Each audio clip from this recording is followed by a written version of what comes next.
சலிச்சு போச்சுட துரோகத்தெல்லாம் பார்த்து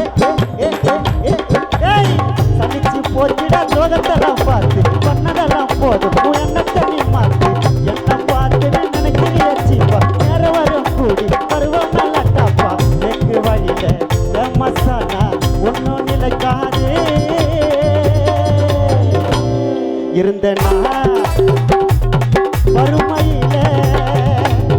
வளர்ந்தனா தருமையில சிக்கம் மேல சிக்கம் தந்து மாட்டி கதவாட்டடில பிரச்சனை வேணா ஒதுங்கி போனா நாங்க ஒன்றும் கையில்